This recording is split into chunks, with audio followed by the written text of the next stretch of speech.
ಸಿದ್ದು ಸಂಪುಟದಲ್ಲಿದ್ದವರು ಯಾರು ಇನ್ ಯಾರು ಔಟ್?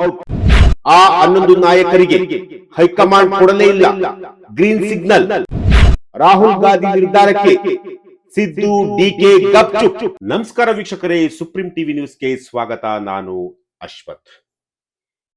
ಸದ್ಯ ರಾಜ್ಯ ರಾಜಕಾರಣದಲ್ಲಿ ಸಚಿವ ಸಂಪುಟದ ವಿಸ್ತರಣೆಯ ಮಾತು ಜೋರಾಗಿ ಕೇಳಿ ಬರ್ತಾ ಇರುವಂತಹದ್ದು. ಸಿದ್ದರಾಮಯ್ಯ ಅವರ ಸಚಿವ ಸಂಪುಟದಲ್ಲಿ ಇದ್ದಂತಹ ಶಾಸಕರು ಅಥವಾ ಸಚಿವರು ಮತ್ತೆ ಡಿ ಕೆ ಶಿವಕುಮಾರ್ ಅವರ ಸಚಿವ ಸಂಪುಟದಲ್ಲಿ ಇರ್ತಾರ ಇರಲ್ವಾ? ಹೈಕಮಾಂಡ್ ಯಾವ ರೀತಿಯಾದಂತಹ ಒಂದು ನಿರ್ಧಾರವನ್ನ ತೆಗೆದುಕೊಂಡಿದೆ? ಈಗಾಗಲೇ ಡಿ ಕೆ ಶಿವಕುಮಾರ್ ಅವರ ಸಚಿವ ಸಂಪುಟದಲ್ಲಿ ಒಟ್ಟು 13 ಜನ ಸಚಿವರಾಗಿರುವಂತಹದ್ದು, ಅಂದ್ರೆ ಮೊದಲ ಪಟ್ಟಿಯಲ್ಲಿ. ಈಗ ಎರಡನೇ ಪಟ್ಟಿ ಸಿದ್ಧವಾಗಿರುವಂತಹದ್ದು. ಪ್ರಮುಖವಾಗಿ 20 ಸಚಿವ ಸ್ಥಾನಗಳು ಖಾಲಿ ಇರುವಂತಹದ್ದು. ಅಂದ್ರೆ ಒಟ್ಟು 33 ಸಚಿವ ಸ್ಥಾನ ಆ ಒಂದು ಏನು ಪಟ್ಟಿ ಇದೆಯಲ್ಲ, ಅದರಲ್ಲಿ ಈಗಾಗಲೇ 13 ಜನ ಸಚಿವರಾಗಿರುವಂತಹದ್ದು. ಇನ್ನ ಉಳಿದಂತೆ 20 ಜನರನ್ನ ಸಚಿವ ಸ್ಥಾನದಲ್ಲಿ ಕೂರಿಸಲಿಕ್ಕೆ ಒಂದು ಅವಕಾಶ ಇರುವಂತಹದ್ದು. ಈಗಾಗಲೇ ಸಿದ್ದರಾಮಯ್ಯ ಅವರ ಒಂದು ಬಣ, ಡಿ ಕೆ ಶಿವಕುಮಾರ್ ಅವರ ಒಂದು ಬಣ, ಹರಿಪ್ರಸಾದ್ ಅವರ ಒಂದು ಬಣ, ಮಲ್ಲಿಕಾರ್ಜುನ್ ಖರ್ಗೆ ಅವರ ಒಂದು ಬಣ, ಒಟ್ಟು 4 ಬಣದಲ್ಲಿ 20 ಸಚಿವ ಸ್ಥಾನಗಳಿಗೆ ಈಗಾಗಲೇ ಸುಮಾರು 50ಕ್ಕೂ ಹೆಚ್ಚು ಆಕಾಂಕ್ಷಿಗಳು ಈಗ ಪಟ್ಟಿಯಲ್ಲಿರುವಂಥದ್ದು. ಅದರಲ್ಲಿ ಪ್ರಮುಖವಾಗಿ ಒಟ್ಟು 43 ಶಾಸಕರನ್ನ ಹೈಕಮಾಂಡ್ ಈಗ, ಅಂದ್ರೆ ಸಿದ್ದರಾಮಯ್ಯ ಅವರ ಬಣದಿಂದ ಹಾಗೂ ಡಿ ಕೆ ಶಿವಕುಮಾರ್ ಅವರ ಬಣದಿಂದ ಒಟ್ಟು 43 ಶಾಸಕರನ್ನ ಅಂತಿಮಗೊಳಿಸಿ ಹೈಕಮಾಂಡ್ ಮುಂದೆ ಆ ಪಟ್ಟಿಯನ್ನ ಸಿದ್ದರಾಮಯ್ಯ ಹಾಗೂ ಡಿ ಕೆ ಶಿವಕುಮಾರ್ ಅವರು ಇಟ್ಟಿರುವಂತಹದ್ದು.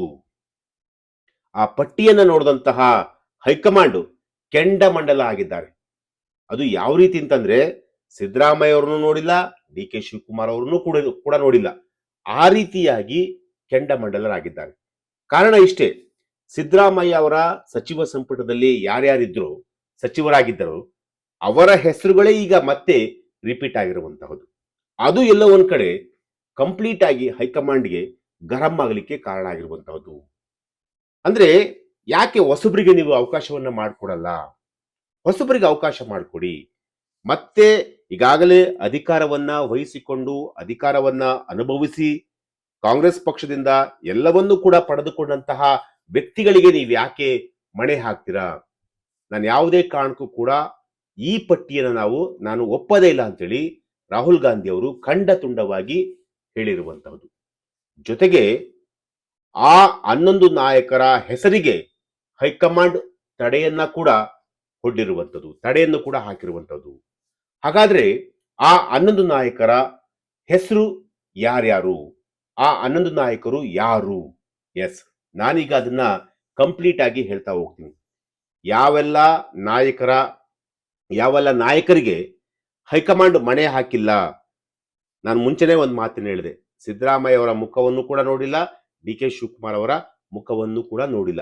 43 ಮಂದಿಯ ಒಂದು ಪೈಕಿ ಇರುವಂತಹ 43 ಮಂದಿ ಇರುವಂತಹ ಒಂದು ಪಟ್ಟಿಯನ್ನ ಹೈಕಮಾಂಡ್ ಮುಂದೆ ಯಾವಾಗ ಇಡ್ತಾರೋ ಆ ಲಿಸ್ಟ್ ಅನ್ನ ನೋಡ್ತಾರೆ, ರಾಹುಲ್ ಗಾಂಧಿ ಅವರು ನೋಡ್ತಾರೆ.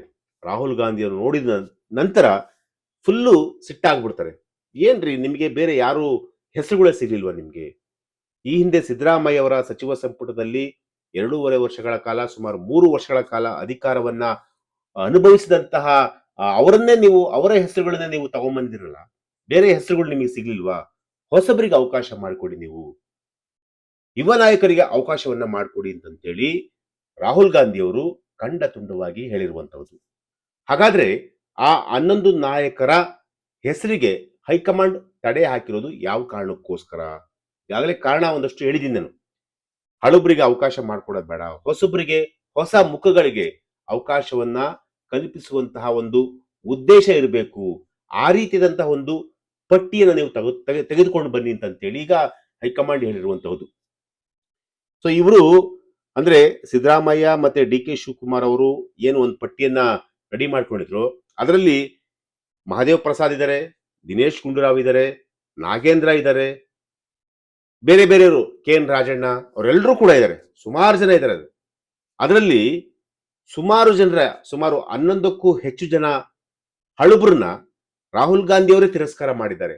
ನೋ, ನಾನು ಯಾವುದೇ ಕಾರಣಕ್ಕೂ ಕೂಡ ಈ ಪಟ್ಟಿಗೆ ನಾನು ಸಹಿಯನ್ನ ಹಾಕಲ್ಲ, ಹೊಸ ಮುಖಗಳಿಗೆ ಅವಕಾಶ ಮಾಡಿಕೊಡಿ, ಇನ್ನು 2 ವರ್ಷಗಳ ಕಾಲ ಹೊಸ ಮುಖಗಳಿಗೆ ನೀವು ಅವಕಾಶವನ್ನ ಮಾಡಿಕೊಟ್ರೆ ಮುಂಬರುವಂತಹ ಚುನಾವಣೆಯಲ್ಲಿ ಕಾಂಗ್ರೆಸ್ಗೆ ಪ್ಲಸ್ ಆಗುತ್ತೆ. ಸೊ ಹಳುಬ್ರಿಗೆ ನೀವು ಕೊಟ್ಟಂತವ್ರಿಗೆ ನೀವು ಮತ್ತೆ ಸಚಿವ ಸ್ಥಾನವನ್ನ ಕೊಟ್ರೆ ಅದು ಯಾವುದೇ ಕಾರಣಕ್ಕೂ ಕೂಡ ಪ್ಲಸ್ ಆಗಲ್ಲ, ಅದು ಮೈನಸ್ಸೇ ಆಗುತ್ತೆ ಅಂತ ಹೇಳಿ ರಾಹುಲ್ ಗಾಂಧಿ ಹಾಗೂ ಸಿದ್ದರಾಮಯ್ಯನವರಿಗೆ ನೇರವಾಗಿ ರಾಹುಲ್ ಗಾಂಧಿ ಅವರು ಸೂಚನೆಯನ್ನ ಕೊಟ್ಟಿರುವಂಥದ್ದು, ಹೇಳಿರುವಂಥದ್ದು. ಸೊ ಹಾಗಾಗಿ ರಾಜ್ಯ ನಾಯಕರು ಮತ್ತೊಮ್ಮೆ ಸಮಾಲೋಚನೆಯನ್ನು ನಡೆಸಿ ಹೊಸ ಮಾನದಂಡಗಳ ಆಧಾರದ ಮೇಲೆ ಪರಿಷ್ಕೃತ ಪಟ್ಟಿಯನ್ನ ಸಿದ್ಧಪಡಿಸಬೇಕಾದಂತಹ ಒಂದು ಪರಿಸ್ಥಿತಿ ಈಗ ನಿರ್ಮಾಣ ಆಗಿರುವಂಥದ್ದು. ಹೀಗಾಗಿ ಸಚಿವ ಸಂಪುಟ ವಿಸ್ತರಣೆ ಪ್ರಕ್ರಿಯೆ ನಿರೀಕ್ಷೆಗಿಂತ ಹೆಚ್ಚು ಸಮಯ ತೆಗೆದುಕೊಳ್ಳುವಂತಹ ಒಂದು ಸಾಧ್ಯತೆ ಇರುವಂತಹದ್ದು.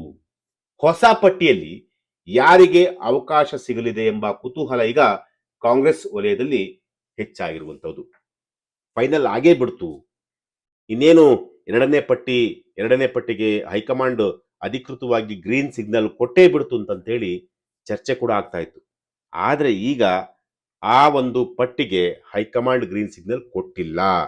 ಈಗ ಮತ್ತೆ ಆ ಪಟ್ಟಿನ ನೀವು ಅಂದ್ರೆ ಕಂಪ್ಲೀಟ್ ಆಗಿ ಯಾರ್ಯಾರು ಹಳಬ್ರು ಯಾರಿದ್ರು ಅವರಿಗೆ ನಾನು ಯಾವುದೇ ಕಾರಣಕ್ಕೂ ಕೂಡ ಕ್ಯಾಬಿನೆಟ್ ಅಲ್ಲಿ ಅವ್ರಿಗೆ ಅವಕಾಶವನ್ನ ಮಾಡಿಕೊಡಲ್ಲ ಅಂತೇಳಿ ರಾಹುಲ್ ಗಾಂಧಿ ಅವರು ಕೂಡ ಹೇಳಿರುವಂಥದ್ದು.